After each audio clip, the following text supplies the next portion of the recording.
charge is that someone who abuses it and downloads a whole bunch of things on their phone. But is it abusing it?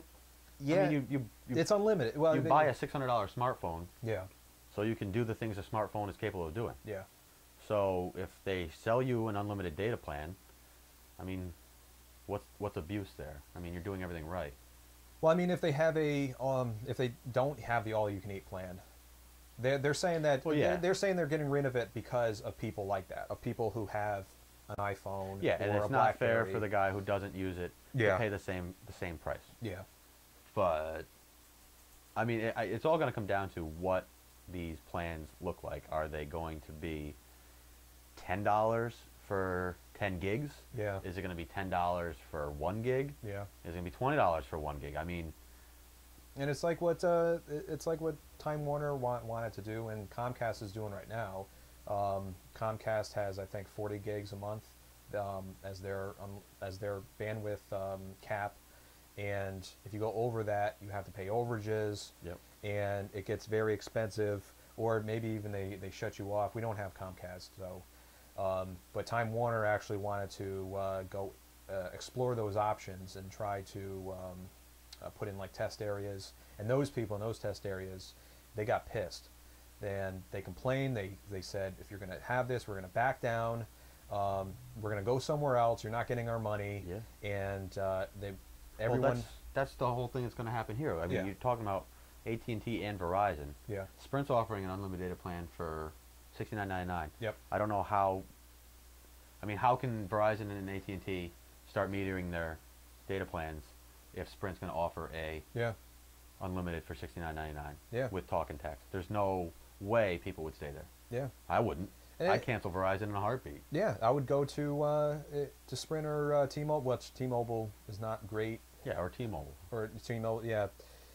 It's not good for consumers. It's not good for just actually in the internet in general, because the internet thrives on people using it, people uploading videos from their smartphones, images from their smartphones, and once it's capped, it's just a Yeah, big hurt. I mean, they can say that it's a fairness issue between the people who don't use it a lot and the so-called abusers, but it's got to have more to do with the capabilities of the lines, or not the lines, but the cell towers and the whole network. It's BS though. It's BS because when they're going to say that, they're going to say we're capping it because of all the money that we're putting into equipment, but them having unlimited data is going to have more people, and especially AT&T. AT&T wasn't good until the iPhone came out, and no one jumped on AT&T. I had AT&T, and then I switched. Yeah, then you switched to Verizon. Everyone was switching to Verizon because their phones sucked. They had no good phones. Yeah, they had no good phones at all until they got the iPhone. Everyone jumped on the iPhone, and now you're seeing in big areas like New York,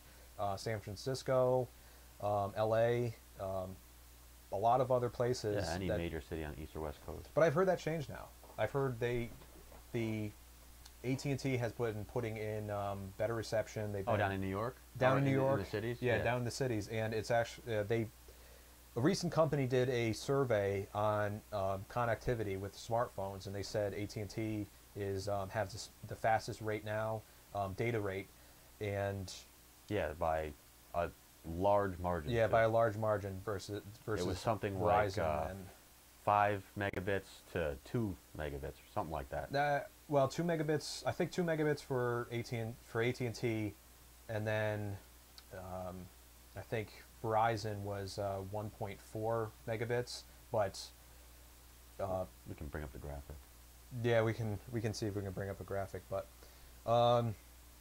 but yeah, it's not going to be good if they're going to start metering data, because these phones now, these are computers, and I'm using a computer right now, unlimited data, but once you cap this off, it becomes useless.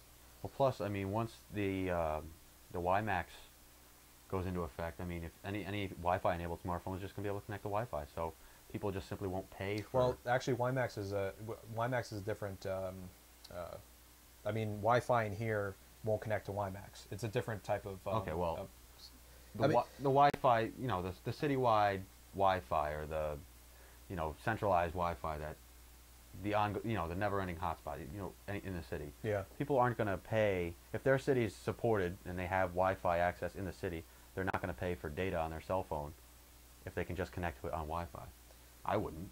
Yeah, and a lot of why pay, whatever they're going to charge me for 5 gigabytes, which is probably what you'd need. Yeah. And then. But that's if you live in a city.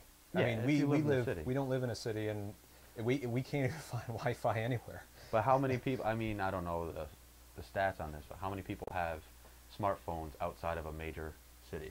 I mean, because the 3G or 4G coverage can't be great for data.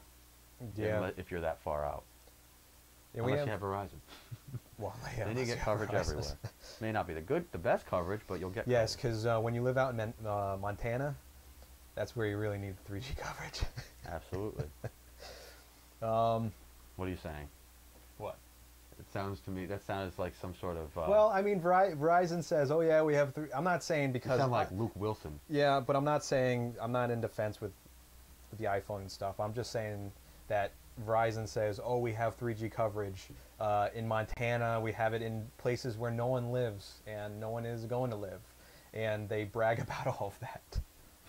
Which well, AT&T goes, "We have 3G in the major cities, in the most populated areas where people will actually use it, and people are happy. And it's better coverage, and it's better quality, it's better speed." But and I guarantee if the iPhone comes out for Verizon, which it will never, it's not going to eventually, but if the iPhone ever comes for Verizon, Verizon's going to have the same trouble as AT&T has with trying to keep up with. Oh, absolutely. And people say, "Oh, I want it on Verizon." The networks, it's going to happen. The networks can't handle the amount of data those things throw at it. Yeah, but. And if they're going to start charging, price plans for data, what are they going to do with text messages? Are you still going to pay $5 a month for text messages if you're paying $5 a month for a megabyte or a gigabyte of data? I mean, how could they charge the same for a packet that's 160 characters long as they are for a full gigabyte of data? I don't understand that. I know 10 cents for 160 characters. It's absolutely ridiculous. That's expensive. It costs them nothing. Yeah, it literally costs them nothing, and they make.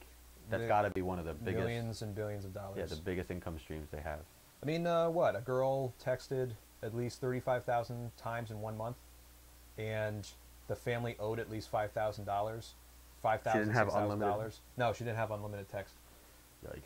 No, she did. She did have unlimited text, and that was the thing. They said, "We have unlimited text, but if we didn't, we would have ended up paying $5,000." And I think she went in the Guinness Book of World Records for the most text in 1 month. But yeah, that's insane. I just like how they, you can get, the minimum you can get is like 200, and that costs you $5. Yeah. And then if you want like unlimited 500, that costs you $10. And if you want unlimited, it's like 15. So a difference of $10 gets you unlimited. Yeah. Yeah, for AT&T it's like $20 for unlimited, which is still a rip-off. It's a big rip-off. But if you use Twitter and stuff, it kind of makes up if you're a big Twitter user. But all right, next story. Yeah. iPad pre-orders go live. That's right. Today, right? Was it today or yesterday when it went live? I think it was. I think the iPad pre-orders went live. I thought it was today. Maybe I'm a day behind. Was it today?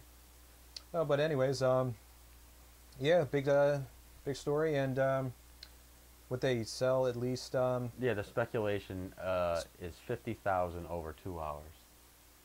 This was posted this morning at. Oh no, it was posted this afternoon at 1:28 p.m. Okay. But data at that time suggested that they had sold 50,000 units in 2 hours. I think Apple is in the running to sell at least 5 million iPads within 1 year. 5 million in 1 year. 5 million in 1 year. I don't see how that's possible. I think it's going to beat out the Amazon Kindle. I think it's going to beat out the Nook. I think it'll beat out all those just simply because it's not a competitor of those. It is a competitor. It's an e-reader. Though. It's an e-reader. It's a internet. Yeah, but it's not. It is like 3 times the price of a Nook. So how can it be a direct competitor?